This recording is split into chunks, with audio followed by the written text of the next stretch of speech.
அதாவது ஆர்டிக்கல் 210 அதுதான் சொல்லியிருக்கு. ஆனால் பட் வந்து அது வந்து அவங்களுக்கு இங்கிலீஷில் தான் மஸ்ட்டு. ஏன் சர்ச் மெமோ கூட நான் கேட்டிருந்தேன், சர்ச் மெமோ கூட நான் தமிழில் போட்டிருந்தேன். அதாவது வந்து நீதிமன்றத்தில் அவங்க கேட்க நம்ம அவங்களுக்கு வளைஞ்சு போகிறது தான் இதோட மெயின் ரீசனே. ஆர்டிகல் 350 அழகாக தெளிவாக சொல்லுது, மத்திய மாநில மொழி தான் சொல்லுது. மத்திய மாநில மொழியா ஆங்கிலம் மத்திய மொழியா மாநில மொழியா? அது தெரியுது சார். அப்போ அகைன்ஸ்ட் ஆர்டிகல் 350 தானே. நீங்கள் இதுக்கு ஒரு பில்லு போடுங்கன்றேன். நான் தாராளமாக போடலாம் சார். நீங்கள் அவங்க கேட்க நம்ம போடுறதால தான் அவங்க அப்படி பண்ணிட்டு இருக்காங்க. நான் ரிட்டை ஃபைல் பண்ணியிருக்கேன், தமிழில் கொடுத்துருக்கேன். ரிட்டுக்கு நான் மறுபடியும் 348 வந்து அவங்க ரிப்ளை கொடுத்தாங்க. 348 தெளிவாக சொல்லுது, நீ உன்னோட இதுதான் கொடுக்கணும், அதாவது உன்னோட ஆர்டர்ஸ் மட்டும் தான் நீ இங்கிலீஷில் கொடுக்கணும்னு சொல்லக்கூடாது. அதே தமிழில் கேட்கலாம், நம்ம கேட்கலாம். பட் அதில் என்ன சொல்லப்பட்டிருக்குன்னா ஆர்டர்ஸ் மட்டும் தான் ஆங்கிலத்தில் கொடுக்கணும்னு சொல்லப்பட்டிருக்கு. நீ வந்து வழக்காடு மொழி ஆங்கிலம் எதை பேஸ் பண்ணி சொல்கிறீங்க நீங்கள்? அதை தான் நான் கேட்டிருக்கேன். நான் ரிட்டை ஃபைல் பண்ணியிருக்கேன், தமிழில் ஃபைல் பண்ணியிருக்கேன். நான் அதாங்கய்யா ஃபைல் பண்ணுறதெல்லாம் அந்த இங்கிலீஷ் ஹைகோர்ட்டு ஹைகோர்ட்டில் ரிட்டு ஃபைல் பண்ணியிருக்கேன், தமிழில் ஃபைல் பண்ணியிருக்கேன். பண்ணியிருக்கீங்களா? ஃபைல் பண்ணிட்டேன். நம்பர் ஆச்சா? இல்லை, நம்பர் ஆகல, அதை தான் ஃபைல் பண்ணிட்டு இருக்கேன். அதை ஃபைட் பண்ணிட்டு இருக்கேன் நான். உங்களுக்கு போல இன்னொருத்தர் 348 அவன் ரிப்ளை கொடுத்தாங்க. 348 நான் அதுக்கு அகேன்ஸ்டாக கொடுத்துறேன். இது 348 நீங்கள் கொடுக்குறீங்க, 350க்கு அகேன்ஸ்ட். என்னோட உரிமையை வேறு பறிக்கிறீங்க. 19 படி என்னோட உரிமை பறிக்கப்படுது. இதனால் நான் வந்து கொடுக்க முடியாது. என்னோட லாங்குவேஜில் நான் பண்ண முடியும். என்னோட மத்திய மாநில மொழியை நீ அங்கீகரிக்க வேண்டியது உன்னோட தலைய கடமை. நீ என்னால் பண்ண முடியாதா அப்படின்னு ரிப்ளை கொடுத்துருக்கேன் நான். சூப்பர். அதாவது என்ன சொல்ல வரேன்னா, 350 நீங்கள் மறுபடியும் வந்து ஆங்கிலம் வந்து ஹைகோர்ட்டோட மொழி கிடையாது. கண்டிப்பாக நம்ம தான் வந்து அதை அவங்க சொல்கிறத வந்து ஏற்றிட்டு போகிறதால தான் அவங்க அதை கண்டினியூ பண்ணிட்டு இருக்காங்க. அதுக்கு தாங்க ஏன்னா என்ன சொல்ல வரேன்னா, உங்களை போல ஒருத்தர் கடலூர்காரர் போட்டார். லாஸ்ட்டில் இதே போல் ரிப்ளை கொடுத்து என்ன பண்ணாங்கன்னா, அங்கே இருக்கிற லீகல் டிஸ்ட்ரிக்ட் கோர்ட்டுக்கு அனுப்பிட்டாங்க. அதாவது என்ன சொல்ல வரேன்னா, கேட்கலையே அந்த இதெல்லாம். ரெண்டு கான்செப்ட். உங்களோட அந்த வழக்கை வந்து முடிக்கணுன்னா இல்லை, அந்த வழக்கு முடிக்கணுன்றதுக்காக நம்ம வளைஞ்சு போறதால என்ன ஆகுது? அவங்களோட அதுதான் அதிகமாகுது. ஐயா நான் சொல்ற பொதுநல வழக்கு போடுங்கன்றேன்னு போடலாம். அதுக்கே வந்து இப்போ அடுத்த கட்டம் என்ன பண்ணுவாங்க? சுப்ரீம் கோர்ட்ல இதை பத்தி பேச அனுப்பிவிடுவோம் மெயில. அதான் இவன் ரிட்டர்ன் பண்ணா நீங்க சுப்ரீம் கோர்ட்டை போடுங்க. சுப்ரீம் கோர்ட் சென்னையில வந்துச்சு. ஒரு கோர்ட்ல ஒரு ரிட் பெட்டிஷன் போட்டு தான் மூவ் பண்ணிருக்காங்க. அது வந்தது போன வருஷம் ஜனவரி 24. எல்லாமே இருக்கு சார். அரசாங்கங்களே வரல. என்ன கேக்குறேன்னா, ஹைகோர்ட்டோட வழக்காடு மொழி ஆங்கிலம் அப்படின்னு சொல்றீங்க சார். நான் இது பதில் சொல்லட்டுங்களா? சொல்லுங்க. உண்மையிலே உங்களை ரொம்ப வருஷத்துக்கு அப்புறம் பாக்குறேன், சந்தோஷம். ஆனா இவ்வளவு தைரியமா இவ்வளவு போல்டா மாறி இருக்கீங்க அப்படிங்கறத ரொம்ப நான் பெருமைப்படுறேன். ஏன்னா எங்களுடைய பல மீட்டிங்கில் வந்து சுகுமார் சார் வந்திருக்காங்க, இங்கேருந்து குற்றாலம் வரைக்கும் வந்திருக்காங்க. அவர் எப்படி இருந்தாருன்னு நான் முன்னாடி இப்போ பார்த்துருக்கேன். இப்போ சமீப காலத்தில் அவருடைய பேச்சுக்களும் வளர்ச்சியும் முன்னாடி சார் பேசுங்கன்னு சொன்னால் கூட பேசுறதுக்கு தயங்க சார். இல்லை சார் நான் இங்கே வெயிட் பண்ணுறேன். ஒரு பஸ் ஸ்டாண்டில் நிற்பாரு சார், இந்த அட்ரஸ்க்கு இங்கே வந்துருங்க அப்படின்னா கூட சார் நான் இங்கே நிற்கிறேன், நீங்கள் வந்ததுக்கப்புறம் நான் வரேன் சார் அப்படிம்பாரு. உண்மையிலே நான் அதான் எழுச்சி வந்து பார்த்தேன், நம்ம சுகுமாரா இப்படி பேசுகிறாரு அப்படின்னு. எப்படி இருந்தேன்னா இப்படி உண்மையிலே நான் ரொம்ப பெருமைப்படுறேன். சார் நீங்கள் இப்போ 350 ஆர்டிக்கல் வந்து சார் சொல்கிறது வந்து அப்சல்யூட்லி கரெக்ட். அதாவது ஒவ்வொரு அந்த மாநிலத்தில் இருக்கக்கூடிய பேச்சு வழக்கு மொழியில தான் வழக்காடு மொழியும் இருக்கணும். நீதிமன்றங்களும் அப்படித்தான் இருக்கணும். அரசு அலுவலகங்களும் அப்படித்தான் இருக்கணும். ஆட்சி மொழி சட்டத்தின்படி தமிழ்ல தான் வந்து சர்க்குலரும் அந்த சுற்றறிக்கைகளும் தமிழக அரசு வந்து பாஸ் பண்ணணும் அப்படிங்கிறது தான் விதி. அதான் சட்ட நடைமுறை. ஆனா இப்ப ஒரு உதாரணத்துக்கு சொல்றேன். தகவல் ஆணையத்துல சகில் அக்தர் இருக்கிறாரு, அவருக்கு தமிழ் தெரியாது. நம்ம எல்லாரும் பாமர மக்கள் வழக்கறிஞர் இல்லாமல் நம்ம அனுப்பக்கூடிய அனைத்து மனுக்களையும் விசாரிக்கக்கூடியது வந்து சகில் அக்தர் வந்து எந்த இடத்துல வந்து நீங்கள் எனக்கு ஆங்கிலத்தில் அனுப்புங்கன்னு கேட்கல, அவர் ஒரு டிரான்ஸ்லேட்டர் வச்சுக்கிட்டாரு, 2 பேர்த்த வச்சிருக்கிறாரு. சகில் அக்தர் வந்து அதை நம்ம பேசுறத வந்து சொல்றாங்க. இதுல ஒரு பிரச்சனை என்னன்னா, நம்ம பேசுறத அவன் எப்படி சொல்றான் அப்படிங்கிறது இங்க பிரச்சனையே. நம்ம எமோஷனல் வந்து கன்வே பண்ண முடியாது. இப்போ நீங்க எமோஷனலா பேசுறீங்களா, ஆஸ் அ ஜஸ்டிஸா நான் இந்த இடத்துல இருந்தோம்னா உங்களோட எமோஷனல் எனக்கு கட்டாயம் புரியும். ஆனா எனக்கு உங்க பாசை புரியல, மொழி புரியல. நீங்கள் இப்போ சார்கிட்ட சொல்லி எனக்கு சொல்லும் போது சார் என்ன சொல்லுவார்? ரிலாக்ஸாக சொல்லுவார். இந்த சுகுமார் வந்து இந்த மாதிரி ஒரு பேசுகிறாருன்னு தான் சொல்லுவார். அவரோட எமோஷனை வந்து கன்வே பண்ண முடியாது. Emotional is very important. நீங்கள் நீதிமன்றத்துலையும் சரி, ஒரு அரசு அலுவலகத்துலையும் நீங்கள் வந்து அங்கே உங்களுடைய குறைகளை சொல்வதற்கு எமோஷனல் வந்து ரொம்ப முக்கியமான ஒன்று. ஆமாம். ரெண்டாவது இன்னொரு விஷயம் சொல்லியிருந்தேன். இங்கே ஜஸ்டிஸ் இருக்கக்கூடியவங்க எல்லாருமே வந்து மாற்று மொழியை சேர்ந்த அதிக நபர்கள் இருப்பாங்க. ஆனால் இப்போ வந்து கேரளாவில் வந்து மலையாளத்தில் ஃபைல் பண்ணணும் அப்படிங்கிறது கிடையாது. அதாவது அங்கே வழக்கு மொழியில் தான் ஃபைல் பண்ணி தான் வந்து கான்ஸ்டியூஷன் சொல்லுது. ஆனால் இப்போ ஹரியானா போனீங்கன்னா அங்கே இருக்கிற மொழியிலையும் குஜராத்திலையும் கர்நாடகாவிலையும் கன்னடாவிலையும் இந்த மாதிரி பண்ண முடியாது. ஆனால் ஒரு ஜஸ்டிஸ் வந்து ரோமிங்கில் இருப்பாங்க.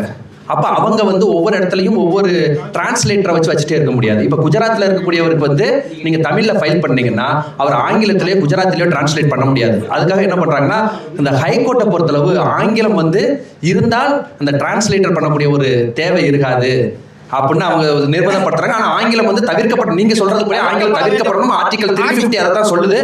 ஆனால் இருந்தாலும் இந்த இங்கே சொல்ல 210ல் சப்ளஸ் 2 என்ன சொல்லுதுன்னா, இந்த அரசியல் சாசனம் துவங்கப்பட்டு 15 ஆண்டுகளுக்கு பிறகு இந்த கோட்பாட்டில் வரும் ஆங்கிலம் என்ற சொல் நீக்கப்பட்டு விட்டதாக கருத வேண்டும். ஆனால் அதற்கு மாறாக ஒரு ஏற்புடைய அந்த மாநில சட்டமன்றத்தின் மூலம் உண்டாக்கக்கூடிய உரிமை இருக்கிறது. இதுதான் அது சொல்லுது. அதனால வந்து நம்ம இவ்வளவு தூரம் நம்ம பேசுறோம். ஆட்சி மொழி சட்டம் தமிழ்நாட்டில் இருக்கு. ஆனா ஒரு சர்க்குலர் தமிழ்நாட்டில் ஜிஓ பாஸ் பண்ண முடியல தமிழ்ல. நீங்க யாராச்சும் அதை வந்து யோசிக்கிறீங்களா? இப்ப இந்த வருஷம் ஏப்ரல் மாசம் கூட தமிழ்நாட்டு நீதிமன்றத்துல கூட தமிழ்ல தான் வெளியிடணும் அப்படின்னு சொல்லி ஒரு ஜிஓ போட்டாங்க. அது கூட இப்ப ஜிஓ தமிழ்ல வரணும்னு சொல்லி நீதிமன்ற உத்தரவு ஆங்கிலத்துல வந்திருக்கு. இதுதான் மிகப்பெரிய ஒரு வருத்தத்துக்குரிய செயல். நீ தமிழ்ல போடுன்னு சொல்லிட்டு அதுக்கான தீர்ப்பு ஆங்கிலத்துல தான் வந்திருக்கு. தமிழ்னு சொல்லக்கூடிய நம்ம தமிழ்நாட்டில் நம்ம தமிழ் வளர்த்த அந்த முத்தமிழ் சங்கங்கள் இருக்கக்கூடிய தமிழ்நாட்டில், செம்மொழி பூங்கா இருக்கக்கூடிய கோயம்புத்தூர் இருக்கக்கூடிய தமிழ்நாட்டில் இன்றளவும் சுற்றறிக்கைகளும் அதற்கு இருக்கக்கூடிய அந்த அரசாணைகளும் தமிழில் இயற்றப்படாது. மிகப்பெரிய ஒரு வருத்தம். இங்கேயே நம்மளால் ஓட்டு போட்டு தேர்ந்தெடுக்கக்கூடிய, நம்மளுடைய வாக்குரிமை செலுத்தி தேர்ந்தெடுக்கக்கூடிய இங்கே இருக்கக்கூடிய ஒரு விஷயத்தை மாற்ற முடியாத போது ஒரு கொலிஜியம் பரிந்துரையில் ஒரு சென்ட்ரல் கவர்மெண்ட் கட்டுப்பாட்டில் இருக்கக்கூடிய நீதிமன்றங்களை வந்து நம்ம கட்டுப்படுத்திட முடியுமா அப்படிங்கிறது நீங்கள் உங்களுடைய பார்வையில் வந்து தப்புன்னு பார்த்தாலும் அது மிகப்பெரிய ஒரு கேள்விக்குறியாக தான் வந்து நிற்கும். ஃபஸ்ட்டு நீ ஏற்றக்கூடிய சர்க்குலரை நான் படித்து தெரிஞ்சுக்கிற அளவுக்கு இப்போ ஒரு அரசாணை 75 ஒன்று போட்டாங்க. நத்தம் நிலங்களில் வந்து குடியிருக்கிறவங்க சென்னை, காஞ்சிபுரம், செங்கல்பட்டு ஏரியாவில் இருக்கிறவங்க எல்லாத்துக்குமே நாங்கள் வீடு கொடுக்க போகிறோம். அதில் வந்து பார்த்திங்கன்னா இந்த மலைப்புறம்போக்கு, குன்று, கரடு இந்த மாதிரி இடத்துல எல்லாம் நாங்கள் கொடுக்க போகிறோம். மயான புறம்போக்குகள் தவிர்த்து அப்படின்னு சொல்லி நீர்நிலை ஆக்கிரமிப்புகள் தவிர்த்து மயான புறம்போக்குகளை தவிர்த்து நாங்கள் கொடுக்க போகிறோம்னு தமிழ்நாடு கவர்மெண்ட் ஒரு சர்க்குலர் பாஸ் பண்ணுச்சு. அவர் அரசாணை பாஸ் பண்ணிச்சு 75 சொல்லி ஒரு 4 மாதங்களுக்கு முன்பு. அது எங்கே தமிழில் யாராச்சும் நீங்கள் பார்த்துருக்கீங்களா? நான் தமிழில் பார்த்தது எல்லாமே படிக்க தெரியாத, ஆங்கிலம் தெரியாத பாமர மக்கள் அதை கூகுள் டிரான்ஸ்லேட்டரில் போட்டு டிரான்ஸ்லேட் பண்ணி சர்க்குலர் அது வெளியில் வந்துச்சு. அதை பார்த்து எனக்கு மிகுந்த வருத்தம் தான். என்னடா ஒரு படிக்காத ஒரு பாமர மக்கள் இருக்கக்கூடிய ஒரு தமிழ்நாட்டில் அரசு ஒரு சர்க்குலரை வந்து ஜிஓ வந்து ஆங்கிலத்தில் அனுப்புது. இந்த டிரான்ஸ்லேட்டரில் இதில் மிகப்பெரிய சிக்கல். நிறைய நேரத்தில் நான் எடுத்துக்கிறேன் நீங்கள் டீ பிரேக்கு. ஏன்னா ஆஃபீஸர் அப்படின்னு நீங்கள் போட்டிங்கன்னா அதிகாரின்னு காட்டும், அலுவலர்னு போட்டிங்கன்னா ஆஃபீஸர்னு காட்டும். இப்போ அலுவலர் யார், அதிகாரி யாருன்னு நம்மகிட்ட பெரும் பிரச்சனை. அப்போ நம்ம என்ன சொல்லுவோம் அப்படின்னா கூகுளை தான் நம்புவோம். நாங்கள் சொல்லுவோம் சார் அலுவலர் சார் அப்படிம்போம். இல்லை சார் ஆஃபீஸர். எப்படி சொல்கிறீங்க சார்? அவர் அதிகாரி. நான் ஆஃபீஸர்னு டைப் பண்ணேன், அது அதிகாரின்னு காட்டுது. அதாவது இந்த இடத்துக்கு கூகுள் வந்து இப்படியும் வான்னு சொல்லணும், இப்படியும் வான்னு சொல்லணும். ஆனால் எதில் போகணும் அப்படின்னு நம்ம தான் தீர்மானம் பண்ணணும். அதனால வந்து தமிழ்நாட்டிலே இங்கே இன்னும் வந்து தமிழ் வந்து வாழ்வாசாவா என்ற நிலையில் இருக்கும்போது நீங்கள் ஆங்கிலத்தை வந்து கொள்ளணும்னு நினைக்கிறது ஏற்புடையது இல்லை. சுமார் இல்லை, மன வருத்தங்களை நான் பார்க்குறேன் உண்மையிலேயே. ஐயா அதே போல் வந்து இந்த மெயினாக படிச்சுக்கிங்க, தீர்ப்பு மற்றும் தீர்ப்பாணை, தீர்ப்புரை எப்பொழுது வழங்க வேண்டும் என்றது ஆர்டிகல் 20 படிங்க. இதை வச்சு நான் ஒரு ஜட்ஜஸ் கிட்ட நான் ஒரு மனு கொடுத்தேன். எனக்கு வந்து அந்த இத்தனை நாளில் கொடுக்கணுன்றது, அதாவது தீர்ப்பு வழங்கப்பட்ட பிறகு 15 நாட்களுக்குள்ள தீர்ப்பு வரையப்படவில்லை என்றால் சான்றிதழ் வழங்க வேண்டும். அந்த சான்றிதழில் கால தாமதத்திற்கான காரணத்தை குறிப்பிடணும்னு போட்டிருந்தாங்க. இந்த ஜட்ஜ்மெண்ட் கொடுத்த விடனே 3 மாதமாக ஜட்ஜ்மெண்ட் கொடுக்காததை அன்றைக்கே போட்டாங்க. காலையில் கொடுத்தா நீ அதே போல் நம்ம நீதிமன்றத்தில் வந்து நடைமுறையில் இல்லாதது வந்து ப்ராத்துன்றது ஒன்று இல்லாமல் இருக்குது. ஃபஸ்ட்டு ப்ராத்துன்றப்போ ஜட்ஜஸ் வந்து உட்காந்த விடனே எல்லாம் சைலண்ட் பண்ணி உட்காந்த விடனே மனுக்கள் ஏதாவது இருக்கான்னு ஃபஸ்ட்டு கேட்கணும். அதெல்லாம் நடைமுறையில் இல்லை, பட் அதெல்லாம் கொண்டு வரலாம். நீங்கள் தான் மனுக்கள் கொடுக்கணும். இப்போ வந்து 2 மாதம் டைம் போட்டிருக்காங்க, ஜஸ்டிஸ் இது டேட்டு போட்டிருக்காங்கன்னா நீங்கள் நடுவில் வந்து ஒரு பெட்டிஷன் வந்து ஒரு நாளைக்கு போய் கொடுங்க. எனக்கு இயர்லி பெட்டிஷன், எனக்கு இயர்லி டேட்டிங் போட்டு சொல்லி எனக்கு ஷார்ட் டேட் போட சொல்லி கேட்டிங்கன்னா கண்டிப்பாக கொடுக்கும். அதே போல் வந்து இப்போ பார்த்தீங்கன்னா அலோசிட்டி ஐயா வந்து பார்த்தீங்கன்னா லோகநாதன் ஐயா நிறைய சட்ட விழிப்புணர்வுகளை பற்றி நிறைய போட்டிகிட்டே இருக்காரு. இது எத்தனை பேர் படிச்சிருப்பாங்க, எத்தனை பேருக்கு தெரிஞ்சிருக்கோம்? அதாவது வந்து நம்ம எல்லா புஸ்தகத்தில் எல்லாமே இருக்குது, இருந்தாலும் நம்ம யாரும் படித்து காட்டுறது கிடையாது, புரியுதுங்களா? அதுக்காக தான் இது போல் வந்து அனுபவம் இல்லை இருக்குது. இப்போ சார் சதீஷ் சார் பார்த்தீங்கன்னா எக்ஸ்பர்ட், பாவம் அவரெல்லாம் ஃபேமிலி வச்சுக்கிட்டு இது ரொம்ப கஷ்டப்படுறேன். நானே எனக்கு அவர் மேலே கொஞ்சம் பாவப்படுறதா என்ன பண்ணுறது தெரியல. ஏன்னா ஒரு காலேஜ், ப்ரைவேட் காலேஜ், புளிஞ்சு எடுத்துருவானுங்க. அதுக்கு இடத்துல இவ்வளோயும் ஒரு புஸ்தகத்தை எழுதியிருக்காரு. மாதத்தில் பார்த்தீங்கன்னா எப்போ பார்த்தாலும் சண்டேஸில் கிளாஸ் போயிடும். அப்போ ஃபேமிலி கூட எந்த டைம் ஸ்பெண்ட் பண்ணுறதுன்னு தெரியல. இதெல்லாம் நீங்கள் வந்து உங்களுக்கு இவ்வளோ தொலைவுக்கு நம்மளுக்கு கொடுக்குறாங்கன்னா அதெல்லாம் பயன்படுத்திக்கிட்டு நீங்கள் இதுன்னு திருப்பி சொல்ல பார்த்தீங்கன்னா அவர் சார் சொன்ன போல ஆர்குமெண்ட் வேண்டாம் நம்மளுக்கு இதெல்லாம். ஆனால் பட் தேவைன்னா இதெல்லாம் எடுத்து வச்சு ஒரு பில்லு போட்டு சக்ஸஸ் பண்ணிங்க. Thank you so much.